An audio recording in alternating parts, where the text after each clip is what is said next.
William Howard Taft was chosen the 27th leader of the U.S. 1909-1913, and later turned into the 10th boss equity of the U.S. 1921-1930, the main individual to have served in both of these workplaces.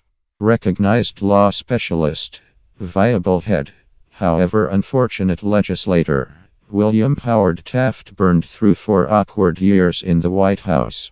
Enormous, joyful, principled, he was trapped in the extraordinary fights among Reformists and traditionalists, and got meager credit for the accomplishments of his organization. Brought into the world in 1857, the child of a recognized adjudicator, he moved on from Yale and got back to Cincinnati to study and provide legal counsel.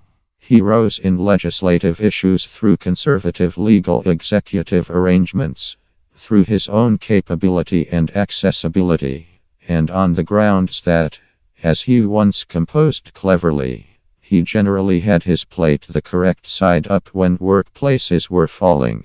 Yet, Taft very much wanted regulation to legislative issues.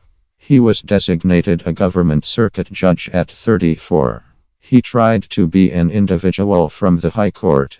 However, his better half, Helen Herron Taft, held different desires for him. His course to the White House was through managerial posts. President McKinley sent him to the Philippines in 1900 as Boss Common Chairman. Thoughtful toward the Filipinos, he worked on the economy, assembled streets and schools, and gave individuals at any rate some support in government. President Roosevelt made him Secretary of War, and by 1907 had concluded that Taft ought to be his replacement.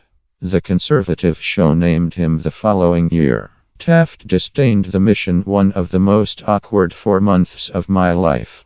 Yet he vowed his steadfastness to the Roosevelt program, famous in the West, while his sibling Charles consoled Eastern conservatives. William Jennings Bryan, running on the popularity-based ticket for a third time frame, griped that he was restricting to up-and-comers, a Western moderate Taft and an Eastern moderate Taft. Moderates were satisfied with Taft's political raise. Roosevelt has cut sufficient feed, they said. Taft is the man to place it into the outbuilding. Traditionalists were more than happy to be freed of Roosevelt, the frantic savior. Taft perceived that his strategies would contrast from those of his ancestor. Not at all like Roosevelt, Taft didn't put stock in that frame of mind of official powers. He once remarked that Roosevelt should all the more frequently to have conceded the lawful approach to arriving at similar finishes.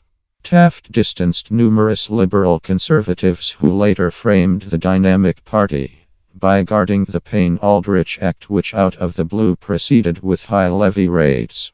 An economic deal with Canada, which Taft pushed through Congress, would have satisfied Eastern supporters of a low tax. However, the Canadians dismissed it. He further threatened moderates by maintaining his Secretary of the Inside, blamed for neglecting to complete Roosevelt's protection policies in the furious moderate invasion against him. Little consideration was paid to the way that his organization started 80 antitrust suits and that Congress submitted to the states corrections for a government personal duty and the immediate appointment of legislators. A postal investment funds framework was laid out, and the Highway Trade Commission was coordinated to set railroad rates. In 1912, when the conservatives renominated Taft, Roosevelt blasted the party to lead the moderates, accordingly ensuring the appointment of Woodrow Wilson. Taft, liberated from the administration, filled in as teacher of regulation at Yale until President Harding made him boss equity of the U.S., a position he held until not long before his demise in 1930. To Taft, the arrangement was his most prominent honor. He stated, "I don't recollect that I at any point was president."